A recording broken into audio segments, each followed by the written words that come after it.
Hey guys, what's going on? Welcome back for another video. We're going to go over things that control your club path if you're inside out or outside in, wanted to reduce your current club path. And this is, again, it's very general. This is probably a video for you guys who don't like to practice too much. It's just more of a understanding of what can control your club path so that if you do go play once a week and you don't practice, you have some idea of how to fix your hooks or slices. So if you're someone who is over the top, outside in guy, you just want a quick fix, this is what you have to understand. If you can get this club head traveling behind you and coming from your right shoe, your trail shoe, you're probably going to be less outside in. You really have to do, like if this is you, and you make your downswing like this, you are over the top, slices, shanks, whatever it may be, that was 4 degrees outside in. Probably a very standard guy, over the top, average standard golfer, 10 degrees down.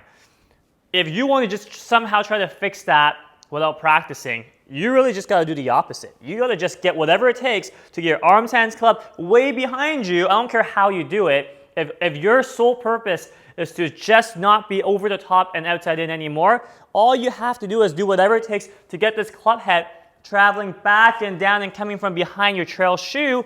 Then you're probably going to fix that outside and you're probably going to be closer to neutral or even inside out and not hit so down on the ball. So let's try. I'm going to do whatever it takes to get everything behind me in the downswing. And if we watch that, now I'm 20 degrees inside out and 3 degrees down on the ball, okay? So if we look at that, you can see a huge swing in the numbers. I just realized that the club path number didn't come up. But you guys can see on this right side there, but let me just quickly show you guys again. So just to illustrate the point a little bit better, if you're outside in this way, all you need to do is feel like you do whatever it takes to get your arms, hands, club behind you, coming from behind your trail shoe. You're gonna see way more inside out. You're gonna see way shallower angle of attack. This was 15 degrees inside out, 1.3 degrees down. So much better than the 4.3 outside in, 10 degrees down, okay?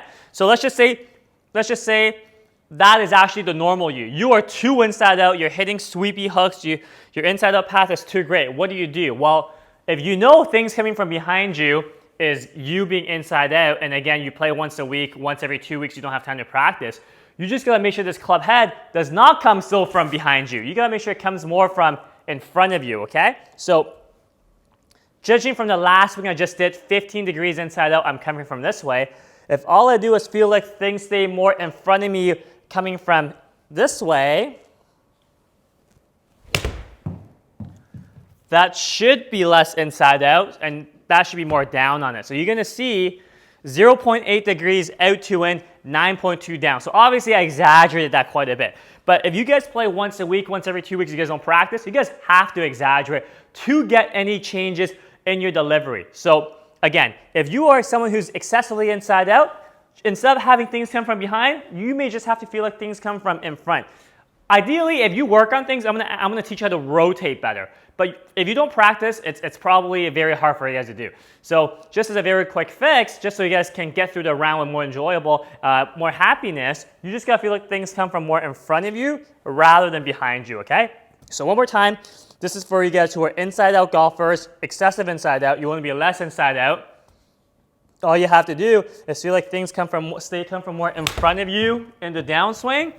And you're gonna see, again, 2.3 degrees inside out, 6.7 down, which is much more manageable for a lot of players than if you were a 15 degree inside out kind of guy. So I hope that makes sense. Long story short, if you're outside in, if you're slicing it, make sure things are coming from way behind you. If you're hitting hooks, if you're too inside out, if you're hitting ground first, you're very shallow to the ball, they feel like things come from more in front of you. So that's really it. Long story short, any questions, leave it in the comments below and we'll catch you guys next time. Thanks, guys.